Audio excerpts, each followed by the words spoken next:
Good morning, YouTube. Louie here with the Bullion News of the Week. Today is Sunday, December 1st, 2024. Let's get going. All right, starting off with gold price and silver price. Gold is $2,650, up $12 on Friday, and silver up 41 cents to 30.59 on Friday. Gold-silver ratio is a little above 86. And let's get going with the news. I have something very special for you today. I am going to do a deep dive into the interview with Ventris Gibson on a YouTube channel, which I'll put the link to below. And I think a lot of people did not catch this. It was a very long interview, so I've gone through and I've pulled out the pieces that you'll want to know. The way, in my opinion, the way that you do well with markets, with coins that you plan to sell on the secondary market or you want to buy for maximum appreciation, is to do your own homework. And that's what I'm doing here. And I want to give you a glimpse into what is coming at the U.S. Mint so you may be able to capitalize on the next historic releases. Okay, let's get going. Before I do finish that, I just want to alert channel members again that these bars, there was a video released to channel members that my Christmas bars are available for purchase. You can claim them in that video if you are a channel member. Okay, guys, so don't forget to grab those. Only 8 of those bars available. Now, let's get on to the interview. The way that I summarized this interview is to go and pull the transcript, okay? So you don't have to spend an hour watching the interview. I just pulled out the pieces that I think you'll want to know, and this is really good information. All right, here we go. Here is the transcript. We'll go to the top, and as you know, it was a podcast from, I believe it's called the Coin Show, and they interviewed Ventris Gibson, and there's a lot of discussion here about her role and the mint. But I've pulled out and I've highlighted in red the things that I think you may want to know over the coming 2 years.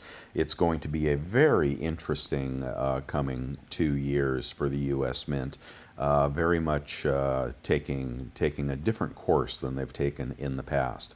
Okay, the first thing I want to tell you is that she believes the subscription program has been a success, and a lot of people are using that right now, and that she says in the future almost all annual products will be available through subscription.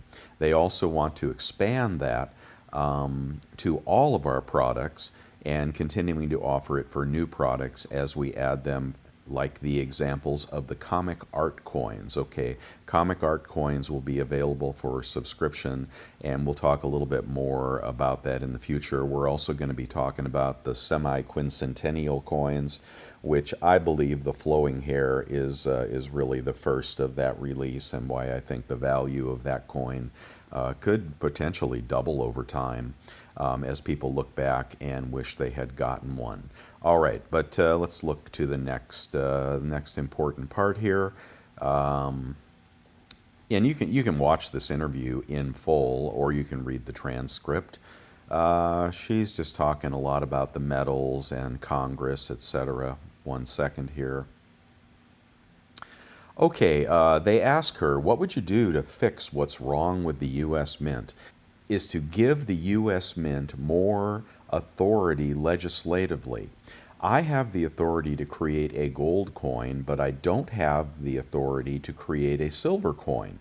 That requires congressional approval, and I would want some flexibility. That would be number 1. Now, this is why the flowing hair came out in a metal, but not a coin, and the gold came out as a coin. Apparently, she has flexibility to add privies and such to coins, gold coins specifically in this case, but not much flexibility when it comes to silver. That is why the flowing hair silver came out as a metal. Okay, just interesting, I think. Let's keep going here. and the good part is yet to come. First, we're going to talk about the comic release. Okay, this is going to be big, and I don't know if you like this or not, but they will be doing. But it's going to debut in the summer of 2025, starting with Superman.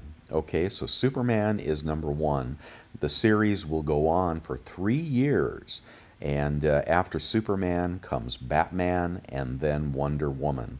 But over a 3 year period, you'll probably see a lot of comic superhero releases, and the first coin, the Superman coin, depending on the mintage, and hopefully available through subscription so you don't have to suffer through the website in the future.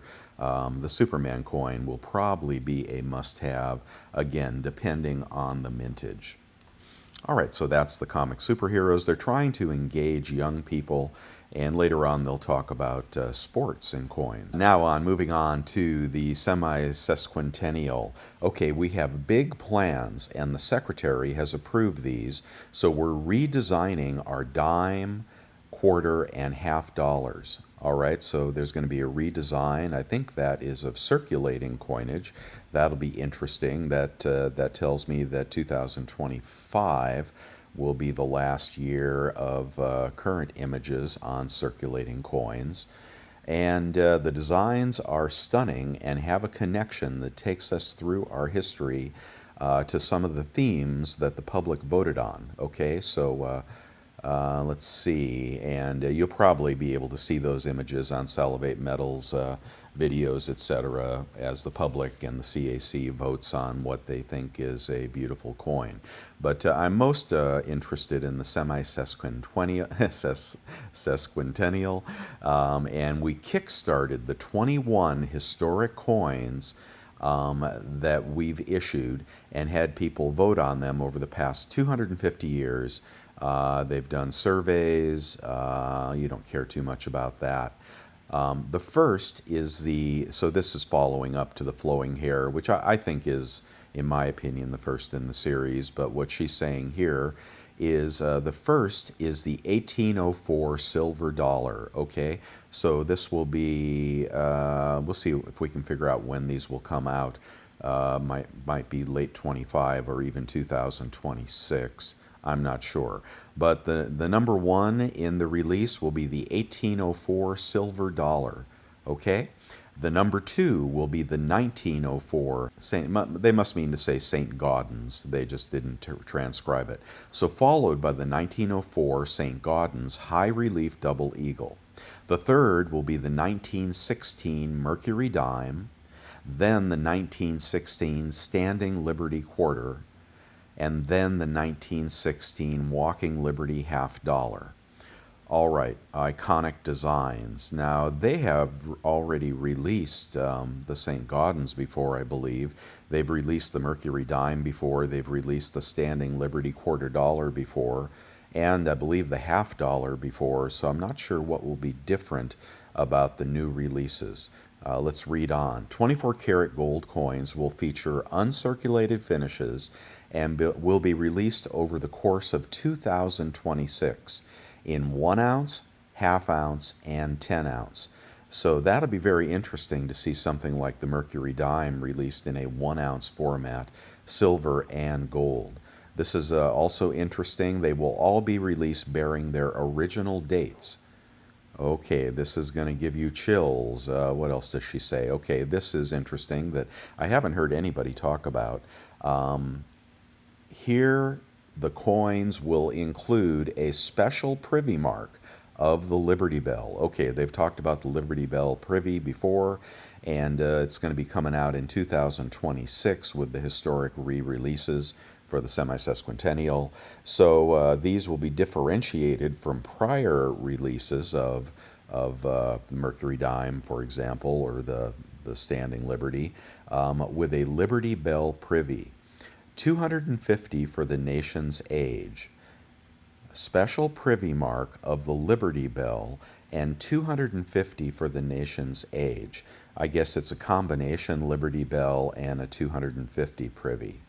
5 companion silver medals that will have new and modern designs inspired by one of the 24 historic 24 karat gold coins. The silver medals will bear the same privy mark. All right, so there we go. Then she goes on to talk about how they are redesigning platinum proofs. All right, and let's see if there's anything else here. So you've seen the images that they're looking to recreate. I haven't seen what that Liberty Bell privy will look like yet, but let's see if we can get that image of her again. I don't know where that is, but you know, we'll try to dig deeper as things come up. There it is. So this is the interview that I'm referencing here, and we'll dig deeper as things come up. The best ammunition to be a good coin collector is do your homework, okay? And often channels on YouTube don't go deep enough to really figure this stuff out before the coin releases. And you have to make up your own mind, but you know, if you want something, you have to research it, you have to stalk it, you have to be prepared to grab one the best way you can. And I know it can be frustrating, as many people were frustrated, but the difficulty in grabbing some of these coins goes up as the collectability goes up. When something sells out in 1 minute, okay, you know it's going to be pretty darn hot. You also probably know that you ought to hold on to that coin or metal, and you should not get rid of it right away for you flippers out there. Anyway, I'm holding on to my gold coin, but I made the mistake of getting rid of my silver medals. Should have held on to those as well. So there you go. I hope you enjoyed the Bullion News of the Week and this deep dive into the Ventris Gibson interview. And I hope you learned something that you haven't found on any other channel. If you enjoyed what I did today, please give me a thumbs up. Consider subscribing. And if you'd like to join the membership group, the Stacker family, the join button's near the top of this video. And you could also get access to my bars if you're looking for those. Okay, guys, I'll see you later. Louie out.